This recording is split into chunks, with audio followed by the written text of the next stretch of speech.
Here's a fun little paradox for you.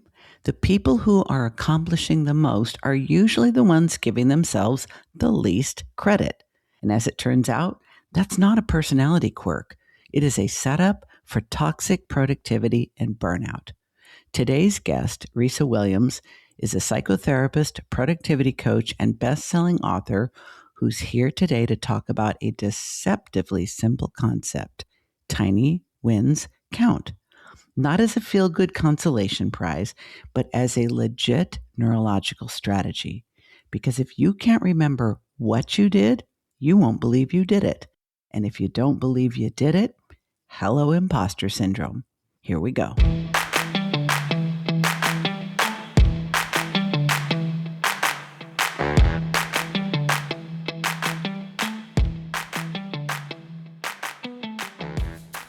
Risa, one of the many things we have in common is the way we feel about the importance of celebrating. We've talked about this a number of times, how driven people, ambitious people, successful people, and neurodivergent people have a tendency to just check the box, check the box, check the box, and move on to the next thing. And I think this is one of the major contributors to the fact that many of us experience burnout. Yeah. So we are here today to talk about why it's so important to redefine productivity and celebrate everything. So where shall we start in unpacking tiny wins? So in so much of the work I do with people, it's about getting to the feeling place, right? It's not so much about attaining the thing, like getting to the top of the mountain is great, but like, how do you want to feel when you get to the top of the mountain? Can you actually let yourself practice that feeling of what is it you want to feel when you're standing there looking at the vista thinking, I got to the top of this mountain. What did I want to feel when I get here? And can I feel it now? Can I allow myself to feel it? So part of this whole tiny wins practice, I call it, is we need to practice the feelings we want to feel in little blips so that when we get to the big things, our brain knows how to feel those things in big amounts. We cannot feel them in big amounts if we haven't practiced the feeling along the way. I know that sounds so simple and common-sensy, but people don't do this at all.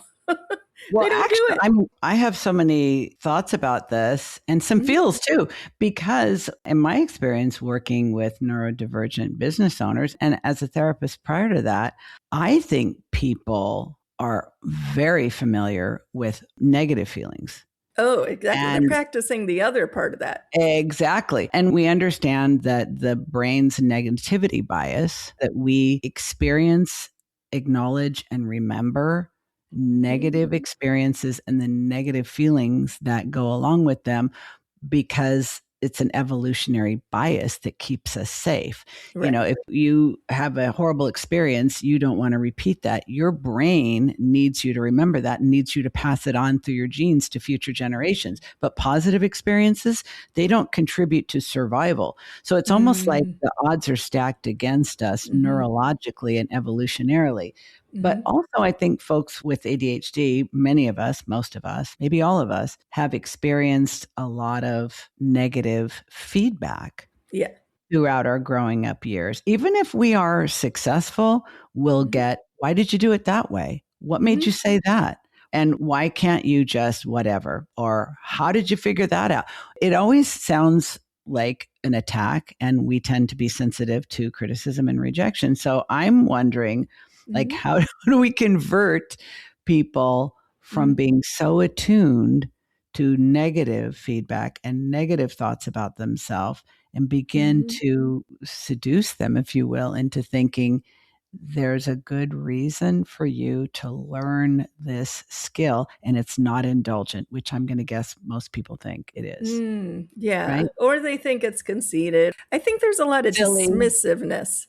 And that's what I want to address, because dismissiveness can be really poisonous to our brains, right? We don't like the feeling of being dismissed by other people. And often what I'm hearing you describe, a lot of us who grew up neurodiverse, there was a lot of dismissiveness. Yes. There was not a lot of validation. Like, oh, you did this differently. Good job. Wow, you're so clever. You figured out a new way to do that. It was more like, well, that's not the way you're supposed to do it. And that's very dismissive. So I think a good starting place would be, are you dismissing yourself on a daily basis? Mm. Are you going through your day and the voice in your head is very dismissive? And this is what I'd like to point out, especially with my super intelligent, highly functional, high achievers. You may be very dismissive to yourself. You may have set the bar so high, like you have to do so many things at such a grandiose level to even give yourself a compliment, or even give yourself a pat on the back. And that's created this kind of like toxic dismissiveness inside of ourselves where we cannot give ourselves credit for making a sandwich. We cannot give ourselves credit for taking a daily walk because we set the bar so high in order to get a compliment, even for ourselves. It has to be like, I have to run a marathon to give myself a compliment. That is the piece that if you start changing it, it will up your happiness. It will up the way you feel about yourself. It will suddenly make you feel a whole lot more confident. Suddenly making a sandwich, depending on the way you're talking to yourself, may give you more of that dopamine hit and sense of pride than even running the marathon, even though that's completely like bananas when you hear me say that, right? But it's counterintuitive because it's the way you are treating yourself and acknowledging yourself and being a witness to yourself, a kind witness, and saying, wow, you did that. Good job figuring that out, right? Good job moving forward a little bit. And we often are very good at doing this with other people or kids around us. And the voice that we use to ourselves is like a completely different person who's like so harsh, so mean, so demanding and dismissive. I guess that's the word I'd want you to kind of like ruminate on this week. Like, do I dismiss myself a lot? Do I get to the end of my goal and completely dismiss that I did any of it? And I know I suffered from this for years, and it turned into what I would call imposter syndrome. And I think a lot of us suffer from different levels of imposter syndrome. But you'll see this a lot with high achieving people, is that they kind of don't believe that they did the thing they did. They kind of don't believe even looking at their own resume, or someone will bring up in a meeting, you won that award, that's amazing, or whatever. And there's a part of them that never really believes it. And it's my belief that we have to practice that feeling of believing we did it and believing, hey, that took 2,000 steps to do. That was me doing every single little step. That was not another person. That was not magic. I actually did a bazillion little steps to do this thing. And so now I'm going to acknowledge it. Yeah, you know what? That did take 2,000 steps. I was there the whole time and I did each one of them despite not wanting to do a lot of them. It reminds me of a joke that I have sometimes, and I say it very tongue in cheek and I say it with my sarcasm, but I will sometimes say, yeah, as a matter of fact, I am a big deal. And I'm saying it in kind of a silly way, but I'm wanting to move closer towards recognizing that some of the things I do are pretty freaking amazing and actually impressive. It's so interesting when you think about, and I think the more intelligent you are, especially for folks that are gifted, a lot of people I have worked with and work with are twice exceptional. So they're gifted and ADHD. And it's like, if you have always been able to do things that are hard, maybe not even possible for many other people, that's kind of your baseline. That doesn't seem like a big deal to you because that's the level you function at. We don't think I function at a very high level, so that means I do a lot of things worth celebrating. It's the only thing we know. And I think most people tend to take whatever they do, whatever they have done, whatever they're able to do. Most people seem to have the bias that it's not a big deal because anybody can do it. I have seen this with so many gifted folks, Risa, where I say, I don't think you really have any idea how exceptional you are. And they kind of bristle at that. It's almost like it makes them feel self-conscious. It makes them feel weird and uncomfortable. Weird. Yeah. But it's like, the thing is that being exceptional doesn't mean you're a weirdo, doesn't mean you're an outcast, doesn't mean nobody can relate to you. It means that you have abilities and skills that are an exception rather than the norm.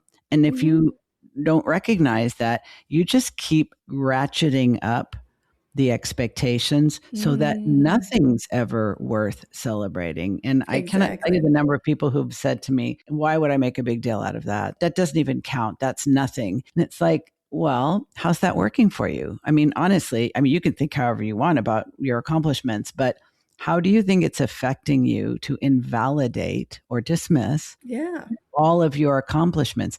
Does that make you feel motivated and energized and excited about doing more? Or are you just hooked onto the treadmill where you never get to get off, but you're not enjoying a single step? Treadmill. I like that phrase. But it's true. It's like we're talking about the feeling place, right? So ideally, we're accomplishing things because they make us feel better. Like we want to do fun things or exciting things with our lives because we want to feel those fun, exciting feelings. And I think the treadmill you're talking about is people just keep raising the bar, cranking up the stress, feeling stressed out, getting to the end, feeling stressed out about that, dismissing it, and then adding more stress because now we're taking on another goal. And what's going to happen over time, this leads us to burnout usually. It leads us to a big crash because our brains can only handle so much of this. There's no reward in sight. There's no feeling reward in sight.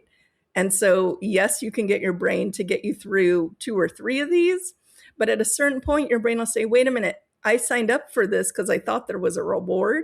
I thought there was like a feeling reward, going to happen. And that's sort of the feeling of burnout that starts to happen. And it can build and build and build until your brain and body are like kind of putting the brakes on everything and saying, no more. Why are we doing this to ourselves? You're only beating me up more when I get to the end. So why should I keep going? And I also want to point out a different thing.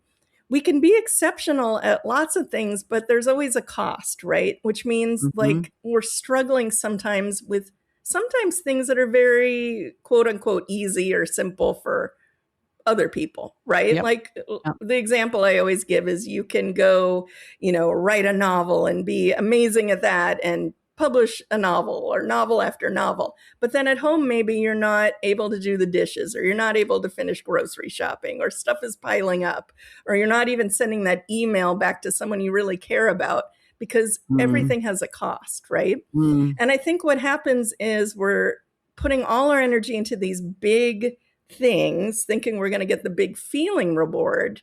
And we're not able to motivate ourselves to even do the upkeep of the everyday stuff. So what does all this mean? Well, my idea of tiny wins is we need to redefine what a tiny win is because I don't think people are thinking tiny enough. I want to push people to take away the idea of giant wins are the only way you can get any kind of good feelings and make it so what if tiny wins were so ridiculously tiny that we started to give ourselves credit for almost anything we're doing. And this is where people bristle, especially people who have the built-in belief that I only have worth if I produce something super huge and amazing.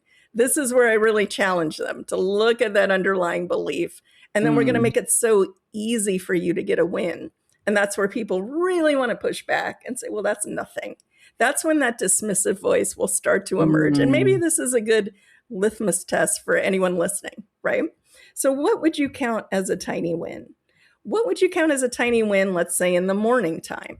Maybe it's like you get out of bed, instead of rushing around, you take a minute and you think, oh, I'm not rushing today. That's a tiny win. I'm going to count that. Or, oh, look at me. I left enough time and I'm getting the kids to school on time. Maybe that's your tiny win.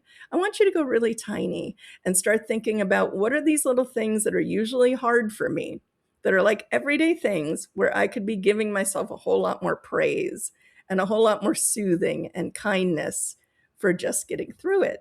And the way I started to counter my own imposter syndrome, which was like a chronic history of doing a lot of things in a lot of different fields and never acknowledging any of it and burning out a lot, which was every day I'd start writing down 3 to 5, like a bullet list of anything I did, even on a really, really slow day. And on slow days, it's sometimes the biggest challenge to write something down. especially if you're a very goal-oriented person, because that's when you really don't want to give yourself credit. But it'll be something like, I sent off that email I've been avoiding. I remembered to update my income or whatever. I spent a minute and talked to my kids. It can literally be anything. And I started forcing myself to write down any step I was doing in any category of my life that I wanted to monitor. And what happens is when you do this over time, you start to see that little things are adding up. And you also start to see that on the weeks you felt were really slow, or the months you felt were terrible months, like I didn't do anything that month, what a waste of a month.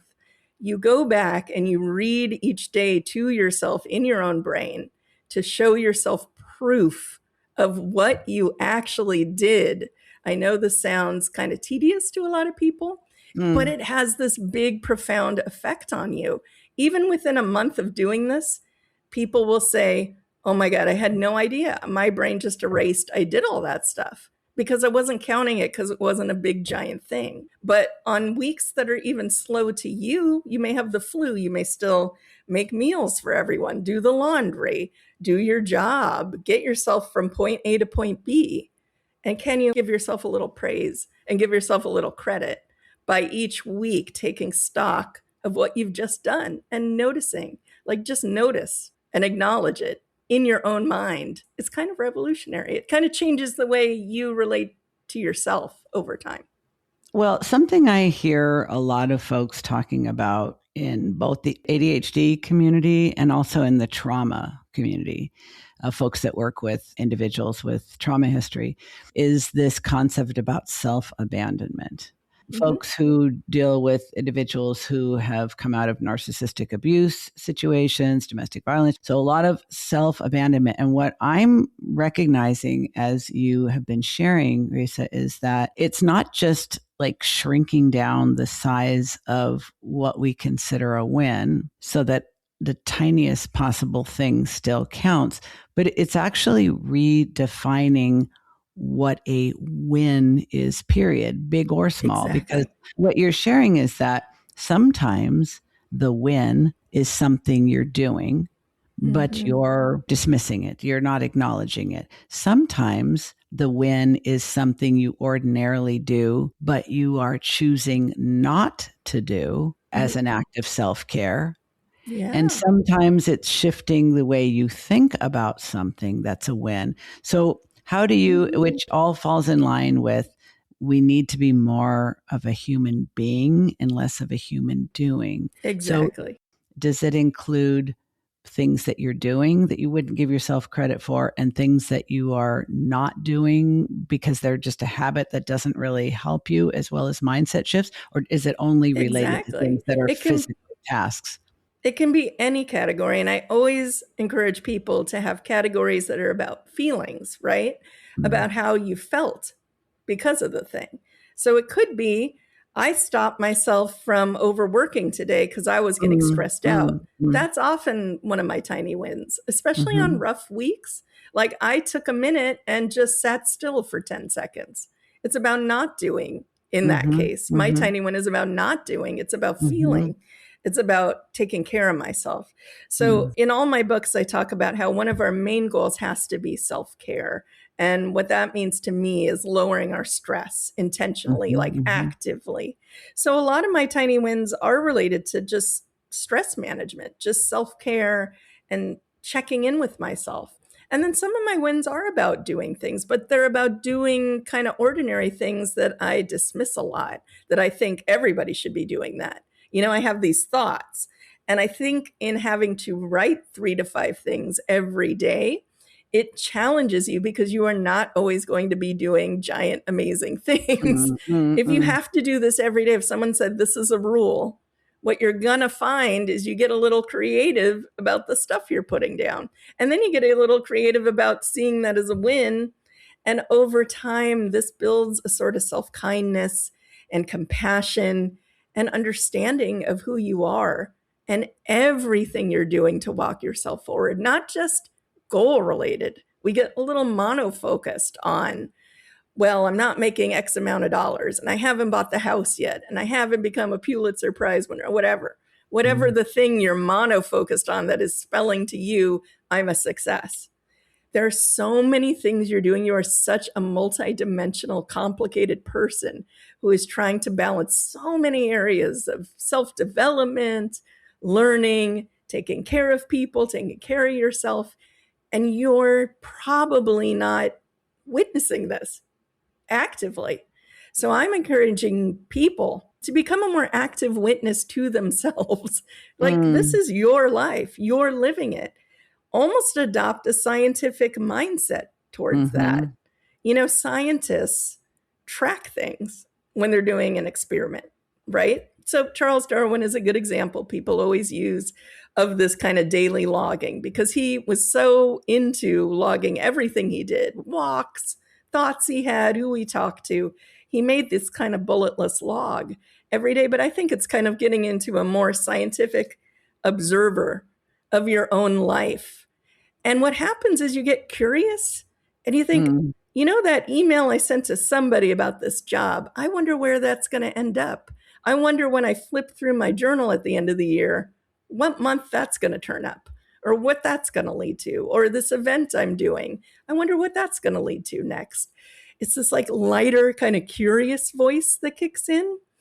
That's this gentle observer, right? Like, look at you doing that. Look at you. Where does this path go? Where does this step lead? Are we going to keep doing this in October? I don't know. Let's see where I get to.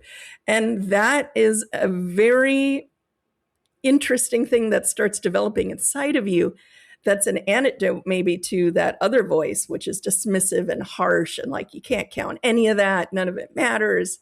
It's more like, I wonder where this is going to go. I wonder what I'm capable of. I wonder where this tiny step is going to lead me. I wonder how many tiny wins I can get this week. And you kind of feel the difference inside. Maybe even as I'm saying these things, maybe you're starting to feel, ooh, that's a little bit of a shift to a gentler, kind of nicer way to talk to myself. I'm even thinking that making it kind of gaming it. Yeah. So that because you're right. It reminded me of, I did a gratitude practice for a long time and had the gratitude journal, and you had to write down, I think it was 3 things every morning and 3 things every evening, and what I'm grateful for. And I challenged myself to come up with new things every day. Because you very quickly realize, okay, friends, family, my health, I can't keep saying that. I know. So you start becoming more, and I know because you study and you write about and you teach about mindfulness, and I've been practicing Buddhism for many, many years, and mindfulness is so simple. It's being open to what actually is. It is being curious about what is, and it's being non-judgmental about what is. And so you're talking about really paying attention to ourselves in a mindful way, where we are observing ourselves almost like a research subject. Or just, we would probably be kinder to any rando. Like, we would probably be more charitable. We would be more compassionate. We would be more forgiving. We would be more accepting. It's just, we don't apply that to ourselves. So just, oh, look at this human being going about her day. And whenever she makes something in the kitchen, she always immediately cleans up after herself. You know, she doesn't just let it pile up. Having that nice narration going on in your head instead of the harsh narration. Like, why can't you do the dishes? Oh, you haven't even done this and you haven't done that. That's sort of where our brains, a lot of us, are at every day, whether we're aware of it or not. But that's like the running dialogue.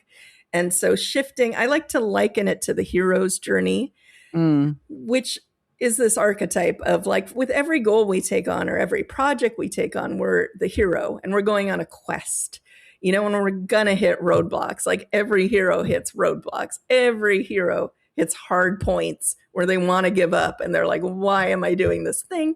You could even say that about doing the dishes, or you could say that about writing your laundry, book or whatever. Especially laundry is a bugaboo for a lot of people with ADHD. And we hit an all is lost moment. Yeah. We hit that heroic, moment where we're like, I give up. I don't want to do this. This is too hard.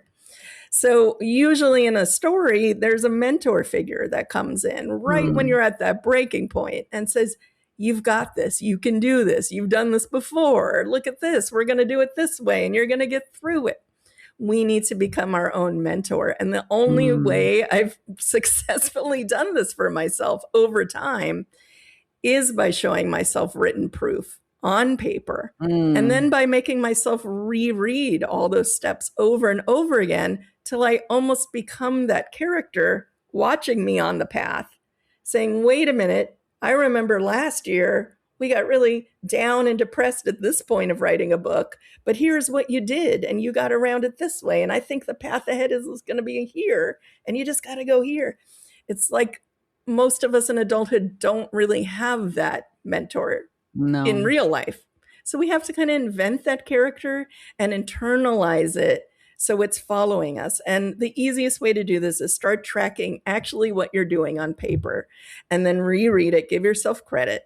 And like every month, force yourself to read every single page so that you're training your brain to remember, ooh, I did that. Ooh, look, I did that. Oh, I remember that day I did that.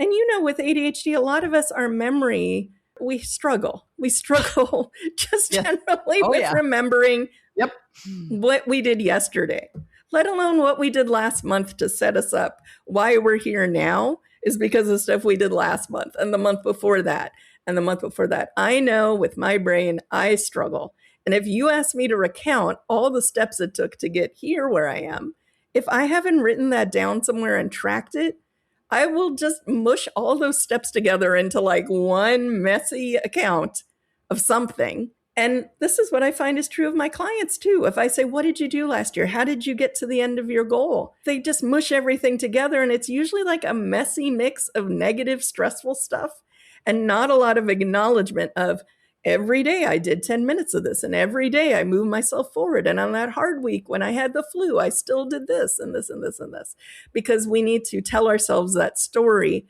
by writing it down and showing ourselves the story so that we can see ourselves from that outside perspective. You know, you just helped me connect two things that I've never actually thought about in this way before, Risa. Ooh. And that is, a lot of folks have who are neurodivergent, like you and I, have imposter syndrome. Yes. You talk about it a lot. I talk about it a lot. And we also have oftentimes poor short-term memory and poor working memory. I'm just now realizing that one of the reasons I talked about the trauma and the negative feedback that so many of us have been given over our lifetime so that we don't feel that we deserve to celebrate things, because we don't think we're doing anything spectacular. We're just focusing on all of our fuck ups and failures. Mm-hmm. But it's, of course, you would have imposter syndrome if you cannot remember the things that you've done, and without tracking them and without acknowledging them and without celebrating them, with or without ADHD, you most definitely will forget them. I'm just really realizing that's like a light bulb moment. It's like that's progress. A huge contributor to imposter syndrome is that it's not because some people say, oh, it's just you don't think you deserve it. If you can't even remember it and you didn't acknowledge it and you didn't celebrate it, you do not have an accumulating body of evidence that you do, in fact, know what the hell you're doing. Exactly. And that's exactly what I'm saying about witnessing and showing yourself proof, showing yourself written evidence in a scientific way that your brain can't refute. Because as you flip through those pages, you actually lived through those days and took those steps. And like you're saying, there is this weird kind of progress erasure, memory erasure our brains do, which, of course would lead us to feel like imposters because we don't remember we took 10,000 steps to get to where we are. On top of it, let's circle back to what we said originally about people dismissing us too. So even when we get to the end of the goal, here we are, we haven't remembered everything we did. We sort of have this foggy memory of like a lot of hard stuff that feels negative. On top of it, instead of getting praise and someone giving you a pat on the back, they're like, wow, okay, you did that, but why did you do it this way? And now we can't even remember why we did it that way because if we ever knew to begin with. So that only reinforces what you're saying. And now I'm like connecting a lot of dots here. You know, in so many studies they've done about trauma, about ADHD, even about anxiety. They're saying like memory and, you know, executive functioning, all that stuff is tied together, right? And then I'm thinking there are so many studies about how writing stuff down helps Yeah. our memory, right? Yep. Because it taps into the executive functioning. So I'm Mm-hmm. thinking maybe this is why possibly it works so well for me, is that I'm practicing that one skill that's activating that part of my brain that naturally is not turning on, right? So maybe it's even more crucial for people with executive functioning disorders to learn to write each day, even though we resist it because we really don't like doing it. A lot of us have sloppy handwriting. We don't like reading our own handwriting. But maybe this is the one skill we're avoiding strengthening that will actually help us and give us the boost we need to get through our days and to give ourselves a pat on the back more regularly. And you've made it possible to not just go from passively listening to this conversation and having a few light bulb moments and connecting a few dots and saying, yeah, son of a gun, as much as I hate to admit it, she's right. And I should probably do this, because you have created a course that is very ADHD friendly and a book, a planner, so that, I mean, because it would be so easy for someone listening to this think, okay, well, yeah, I think that's probably a good idea. I should probably do that. And then either forget all about it or think, oh, yeah, but then how do I write it down? What do I write it down on? Could I do that on a digital thing? And then go off in search of the perfect notebook and the perfect pen. And we've all been there before. Oh, yes. That's why we're giggling. But that's one of the things I really appreciate so much about you, Risa, is that you create things that help you and help others in very tangible, strategic, and practical ways. Like if it doesn't go from idea to how do I implement this and how do I make this fun and easy, that I can always count on you for that. So we now have the Tiny Wins course and planner, right? Yeah. And the manifestation of that happened exactly like you said. I kept telling people, hey, this really solved a lot of problems for me. I'm really excited about it. And they're like, yeah, write 3 things down. And nobody did it. And then I'm like, okay, but I have this system where I write in these little squares. So basically the planner looks like little squares for each day so that you're limited by the space. Because I don't want you to write like a constraint, folks. Exactly. Yep. Exactly what Diane is always teaching, right? Parameters, like narrow it down, no free writing. This isn't a journal where I'm like, I feel so bad about this and we don't want any of that. Bullet points. It's literally a dot and I'll write something like sent email. That's it. It's like 2 words. It takes me 5 seconds to do this every night. And I put it in a little tiny square. And so I made the planner because I'm like, okay, just follow this, because all you do is fill out the square each day. And at the bottom, it says wins of the week. And I kind of put the most exciting one. And then at the end of the month, it says reread this back to yourself and tell yourself which ones you're proud of. So it's like actively reviewing. But even this, Diane, I made the planner and like I gave it to a lot of people to try it out. Even my clients who were doing this with me in session were still not writing in the planner.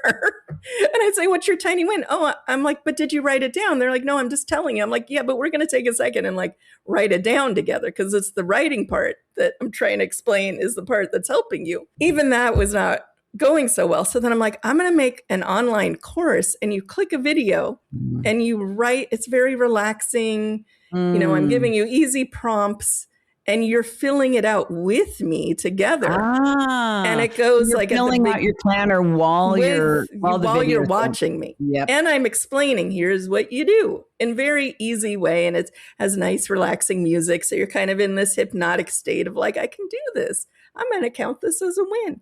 And then, so you start the video on Monday, and then there's another video on Friday, where the end of the week video, you go back and you say, which of these things am I proud of?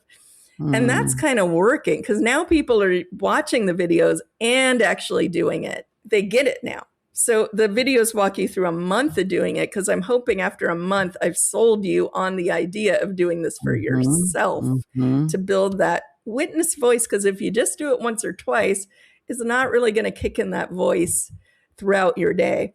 A lot of people are counting stuff like daily walks or making themselves lunch and sitting down and eating it. That is a tiny win. I want you to start giving yourself credit for all the ways you're taking care of yourself so that we reinforce it, because neuroscience studies show that our brain is always wanting that feeling of reward. And especially if you have ADHD, we're very prone to that. And we don't get it as much as neurotypical people sometimes do. I mean, I think that's the difference, is that neurotypical people will tell me, well, you don't like give yourself a little pat, like I folded the laundry. I'm like, no, I don't think that's a feature. And we need it in more my than brain. They do. How perverse is that? They do it and they don't need it, and we don't do it and we need it. Like, that makes no sense. Yeah. And it was hard for us to do, so we needed even more because we didn't want to do it at all. So we fought that inertia. We got over the hump. We did it. Now we need to at least write it down in the journal and say, at least I am writing this. I did the laundry today. I get a gold star. So give yourself a gold star more often. Don't dismiss this. Don't dismiss this whole idea. Try to sit with it and think, maybe there's some merit here of letting myself feel the good feelings on a daily basis rather than storing that feeling up for big things, and then forgetting to feel it later.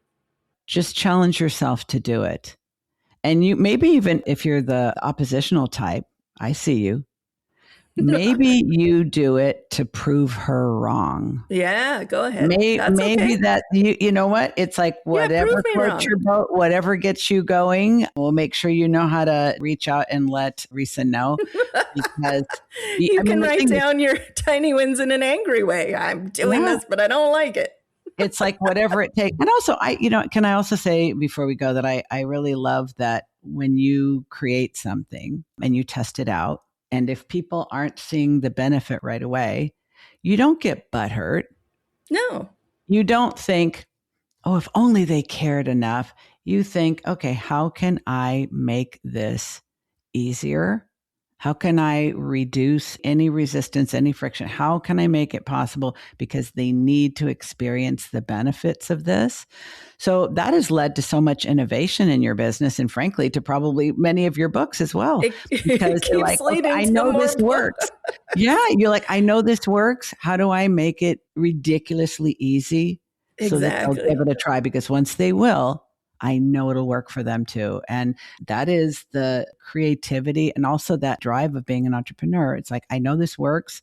How do I make it ridiculously easy so that they can discover that for themselves? I love that. I feel so seen, Diane. Thank you. Thank you for that. And I think we're both on that mission. If it isn't working, it's just going to lead us to the next project where we figure out how it works for them. And then we figure out how it works for that other group of people, and we just keep going until the toolbox is so big. There's got to be something that's working for somebody in there, is my theory, eventually. And it might be a lifelong mission. Well, I have a feeling you're going to keep creating things. You're going to keep writing books, and you're going to keep finding ways to help people just like us. And I'm here for it. And I also want to wish you a happy birthday. That is a very big win, and I'm glad to be celebrating it with you today. Thank you, friend. Thank you. Hey, before you go, tonight, just tonight, write down 3 things you did today. And I mean 3 things, not 3 impressive things. Did you send that email you've been avoiding? Write it down. Did you actually eat lunch sitting down or at all? That counts too. The goal is to catch yourself doing stuff your brain would otherwise erase. And this is how you start building a body of evidence against that dismissive voice in your head. If you want a little more help to make this a habit, there are links to Risa's Tiny Wins mini course and planner in the show notes.